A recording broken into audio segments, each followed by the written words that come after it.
అప్పుల బాధలు వెంటాడుతున్నాయా? అయితే 6 జేవిఆర్ వారి జాతిరత్నాలు ధరించండి. హలో అండి, అందరికీ నమస్కారం. నేను మీ కట్టా కార్తీక్. ఆంధ్రప్రదేశ్ సోషల్ మీడియాలో ఒక వ్యక్తి వైరల్గా మారాడు.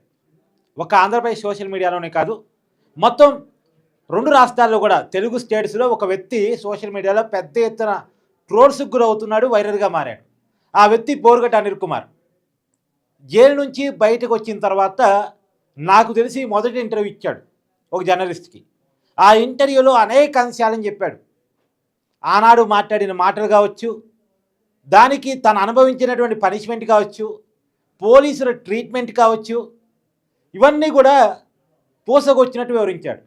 పోలీసులు ఎలా బిహేవ్ చేశారు, తనకి ఎలాంటి పనిష్మెంట్ దక్కింది, వైసీపీకి తనకి ఉన్న అనుబంధం ఏంటి, ప్రత్యేకించి జగన్మోహన్ రెడ్డికి తనకి ఉన్న అనుబంధం ఏంటి, వైసీపీలో సజ్జల రామకృష్ణారెడ్డి పాత్ర ఏంటి, వైసీపీ అధికార ప్రతినిధులు చెప్తున్న మాటల్లో నిజాలేంటి, ఈ అన్ని విషయాల మీద మాట్లాడాడు. చాలా కరాఖండిగా మాట్లాడాడు. ఇప్పుడు గతంలో బోరుగడ్డ అనిల్ కుమార్ మాట్లాడిన మాటలు, ఇప్పుడు మాట్లాడిన మాటలు, ఈ రెండు మ్యాచ్ చేసి బాగా వైరల్ చేస్తున్నారు. ఒకప్పుడు ఇష్టం వచ్చినట్టు పవన్ కళ్యాణ్ని, చంద్రబాబు నాయుడిని, వాళ్ళ ఇంట్లో ఉన్న వ్యక్తులను ఏ రకంగా మాట్లాడాడు, ఇప్పుడు పోలీస్ ట్రీట్మెంట్ గురించి ఎలా వివరిస్తున్నాడు అంటే, ఆ రోజు మాట్లాడిన మాటలకు సరైన గుణపాఠం దక్కింది అని ట్రోల్స్ అవుతున్నాయి. ఒకప్పుడు పవన్ కళ్యాణ్ది ఇంకా నేను చెప్పడం బాగోదు, చెప్పలేను నేను ఒక జర్నలిస్ట్గా, కానీ అది చేసేస్తా, ఇది చేసేస్తా, అది కోసేస్తా, ఇది కోసేస్తా, చంద్రబాబు నాయుడిని అయితే అరగంటలో లేపేస్తా, కోటమిరెడ్డి సీతారెడ్డిని అయితే జీబు కట్టుకొని ఈడ్చుకొచ్చేస్తా, జగన్మోహన్ రెడ్డి గారికి ఆదేశిస్తే, ఇలాంటి మాటలు గతంలో మాట్లాడిన బోరుగడ్డ అనిల్ కుమార్, నన్ను పోలీసులు కాళ్ళు 2 చీల్చి కొట్టారు, స్పెషల్ టీం వచ్చి కొట్టింది, మహిళా కానిస్టేబుల్ కొట్టారు, ఇలా చెప్తా ఉంటే అప్పుడు ఆ మాటల్ని ఈ మాటల్ని పెట్టి ట్రోల్ చేస్తూ ఉన్నారు. నిజంగా కూడా బోరుగడ్డ అనిల్ కుమార్ చెప్పిన మాటల్లో నిజాలు అనేది ఒకసారి పక్కన పెట్టేస్తే, సోషల్ మీడియాలో విపరీతంగా రెచ్చిపోయేవాళ్ళు.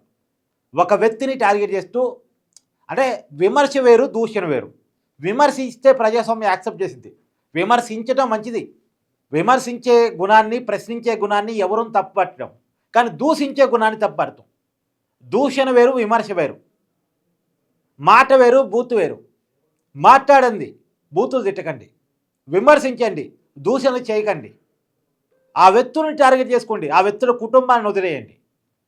కానీ ఈ సన్నని గీతను మర్చిపోయి మాటకి, బూతుకి, విమర్శకి, దూషణకి, వ్యక్తికి, కుటుంబానికి మధ్య సన్నని గీతను మర్చిపోయి ఇష్టం వచ్చినట్టు మాట్లాడిన వాళ్ళందరికీ కూడా బోరుగడ్డ అనిల్ కుమార్ ఇంటర్వ్యూ ఒకసారి చూపించాలి.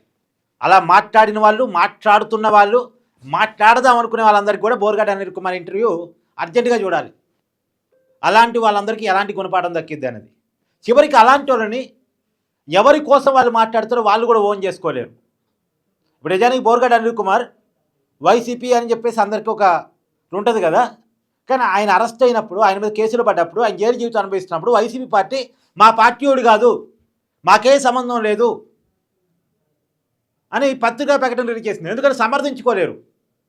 ఒక రౌడీ షీటరు లేదా కేసులు ఉన్నాయి, ఇవన్నీ ఉన్నాయి కాబట్టి వైసీపీ సమర్థించుకునే పరిస్థితుల్లో వైసీపీ అధికార ప్రతినిధులు అఫీషియల్గా మాకు అతనికి సంబంధం లేదు, మా పార్టీ పత్రికా ప్రకటన రిలీజ్ చేసింది అని చెప్పుకున్నారు. దాని మీద కూడా బోరుగడ్డ అనిల్ కుమార్ క్రాట్ ఇచ్చాడు.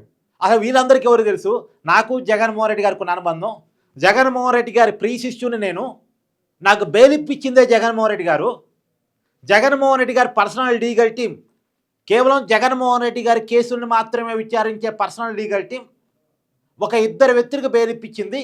ఒకళ్ళు ఐపీఎస్ అధికారి సీతారామాంజనేయులు, 2 నాది. నా కేసులు చూసింది మొత్తం జగన్మోహన్ రెడ్డి గారి పర్సనల్ లీగల్ టీం, నాకు జగన్మోహన్ రెడ్డి గారి దగ్గర అంత ఇంపార్టెన్స్ ఉందని చెప్పుకునే ప్రయత్నం చేశాడు. మరి సజ్జల రామకృష్ణారెడ్డి గురించి అడిగితే హూ ఈజ్ సజ్జల రామకృష్ణారెడ్డి అన్నాడు. సజ్జల రామకృష్ణారెడ్డి చేసిన తప్పులు, పాపాలు అన్నీ కూడా బయటపెడతాడట. నిజంగా సగటు వైసీపీ కార్యకర్తలు సజ్జల రామకృష్ణారెడ్డి గారి మీద చాలా కోపం ఉంది. జగన్మోహన్ రెడ్డి గారిని పక్కదో పట్టిస్తున్నాడేమో. ఎందుకంటే జగన్మోహన్ రెడ్డి గారి ప్రెస్ మీట్లు చూసిన వాళ్ళు ఎవరైనా తలబట్టుకుంటున్నారు, ఏంది జగన్మోహన్ రెడ్డి గారు ఇలా మాట్లాడుతున్నారేంటి, సబ్జెక్ట్ లేనప్పుడు 3 గంటల ప్రెస్ మీట్ ఎందుకు, అసలు అది కూడా పేపర్లు చూసి చదివే కాడికి ఏంటి, పేపర్లు చూడకుండా ఒక అర్ధగంట ఏదైనా మాట్లాడిపోతే పోలే. మళ్ళీ కొన్ని ఎప్పుడొచ్చినా కొన్ని కామెడీ డైలాగులు అవి వైరల్ అవుతూ ఉంటాయి, ట్రోల్స్కి గురవుతూ ఉంటాయి. మొన్న పరకామణి దొంగతనం మీద చిన్న చోరియే కదా అన్న పదం, అంతకుముందు ఏది ఏఐకి మైండ్ అప్లై చేస్తే డేటానో ఏదో అన్నారు కదా, కరెక్ట్గా నాకు గుర్తులేదు. కానీ అలా ఇలాంటి పదాలు ఎందుకు అనవసరమైనటువంటి వ్యాఖ్యానాలు, లేదా పోలీసుల బట్టలు ఒడిస్తా అంటాడు, బీసీలను పట్టుకుని వాడు వీడు అంటాడు.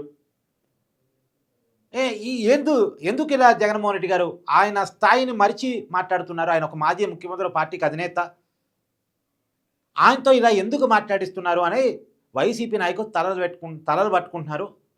నా ఇంటర్వ్యూలో కూడా వైసీపీలో ఒకప్పుడు జాతీయ అధికార ప్రతినిధిగా పనిచేసిన రవిచంద్రారెడ్డి లాంటి వాళ్ళు ఇదంతా సజ్జల రామకృష్ణారెడ్డి గారు జగన్మోహన్ రెడ్డిని తక్కువ చులకం చేయడం కోసం, పలచం చేయడం కోసం కుట్ర చేస్తున్నట్టు అనిపిస్తుంది మాకు.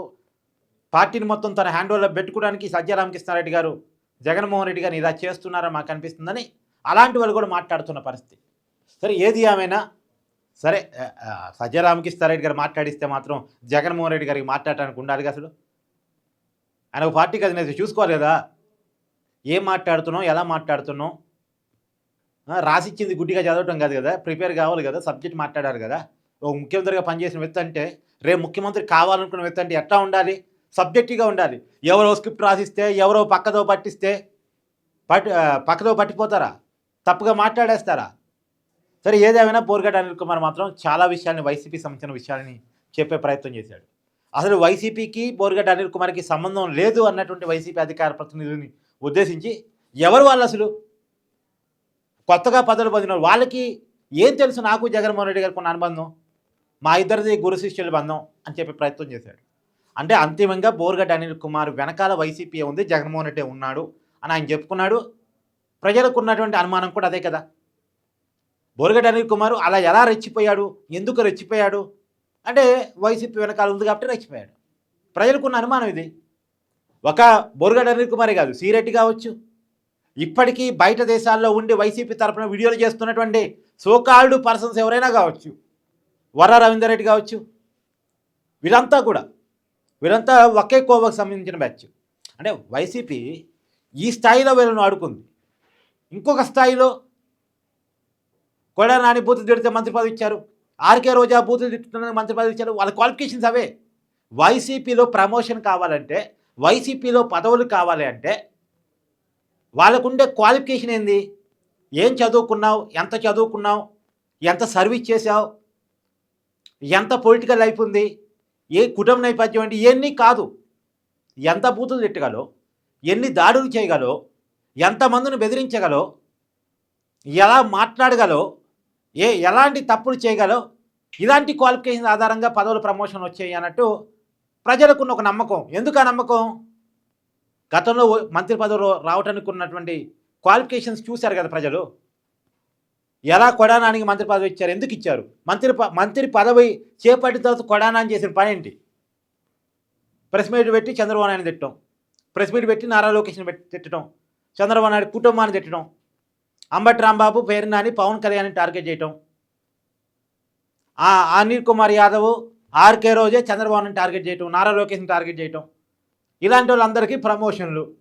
సో మంత్రి పదవిని జగన్మోహన్ రెడ్డి గారు ఏ విధంగా ఉపయోగించారో చూశారు కాబట్టి ప్రజలకి అరకమైన అనుమానం. కాబట్టి ఇకనైనా బోర్గడ్డ అనిల్ కుమార్ ప్రెస్ మీట్ తర్వాత అయినా అలా మాట్లాడే వాళ్ళందరికీ గుణపాఠం వస్తుందని నేను అనుకుంటున్నాను. రెండోది, అలా మాట్లాడినా సరే రేపు పొద్దున కేసులు పడితే మళ్ళీ పార్టీ ఓన్ చేసుకోలేదు, సమాజం మిమ్మల్ని యాక్సెప్ట్ చేయలేదు. ఇయ్యాలేదో మిమ్మల్ని మీ కరుడు కట్టిన అభిమానులు దండాలు పెడుతున్నారు, దశకాలు పెడుతున్నారు, జిందాబాదులు కొడుతున్నారని మాట్లాడితే రేపొద్దున ఎవరు మీ వెనకాల ఉండరు, ఎవరు మిమ్మల్ని ఓన్ చేసుకోలేరు. కాబట్టి అలా మాట్లాడే వాళ్ళందరికీ బోర్గడ్డ అనిల్ కుమార్ ఒక గుణపాఠంలాగా కనపడుతున్నాడు అనేది నా ఉద్దేశం. మీ అభిప్రాయాన్ని కూడా కామెంట్ రూపంలో తెలియజేయండి. Thank you.